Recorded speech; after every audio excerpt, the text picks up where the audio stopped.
I'm pretty obsessed with insects. I first became interested in them as a child. I can remember playing under the trees, under the pine trees in our backyard. It was like a fortress of pine trees. I could run all the way underneath them when I was, in kindergarten or so. And all the neighborhood kids would come over, and there was always a lot of cicadas in those trees. And there still are. And I was just impressed by the cacophony, just the noise that such a small insect could produce. There was sort of a magical element when I was a child, and it carried over into adulthood and into my artwork, but now I sort of balance out that magical side, and I say magical. I don't know, a lot of people try to depict it like I'm some nymph running through the forest. It's actually quite the opposite. I have my tweezers and my test jars and my killing jars, and will sometimes, take to the forest and capture my own specimens. So as an adult, it became more about the science and the exploration of it. Insects they still hold a mystery for me. I guess they probably always will. I started using insects in my work in 2005. I was in my studio working, and I was making some collages or assemblages, and I noticed I had a small jar, an old farmhouse style salt shaker with a screw-on lid and the little tiny glass handle. And my grandmother had filled it full of butterflies that she caught. She loved monarchs and their mimics.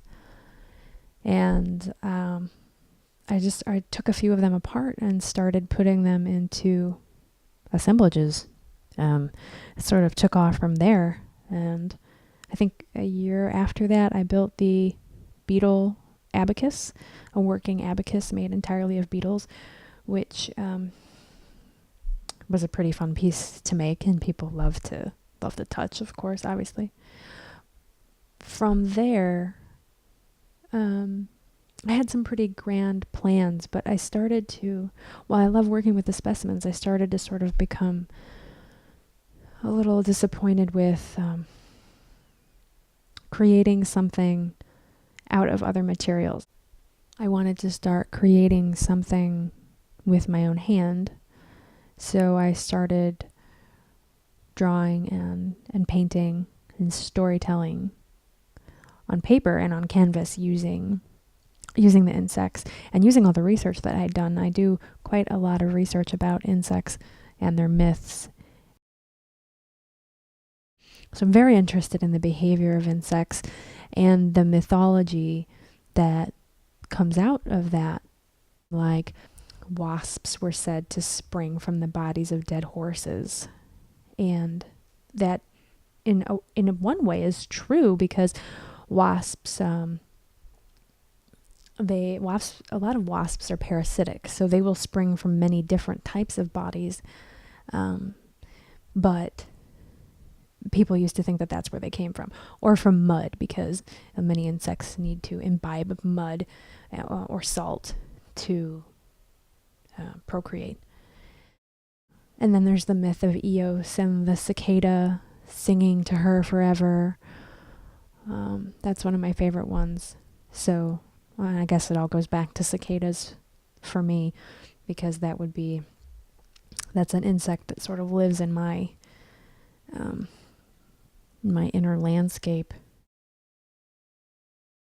We live on the shores of Lake Michigan, not exactly where I grew up, but in a very similar habitat historically.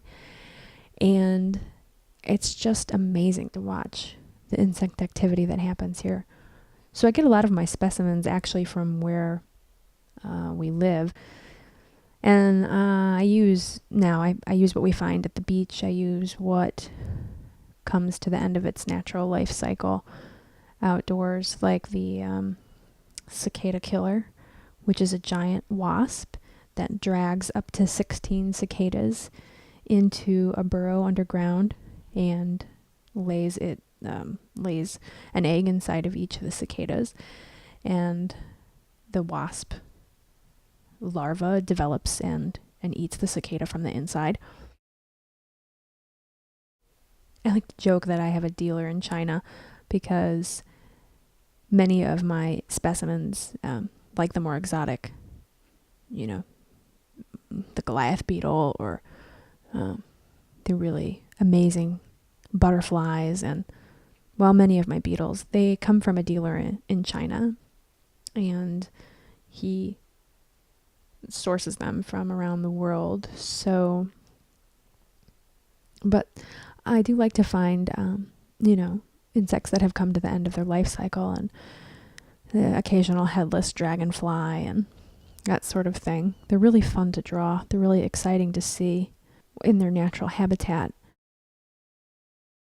I have gone out to collect my own specimens, but now I prefer to go on expeditions with scientists and talk to researchers. And the entomology department at the Field Museum is an amazing resource, and the Indiana Dunes is they have lots of insect programs. So yeah, it's just really exciting.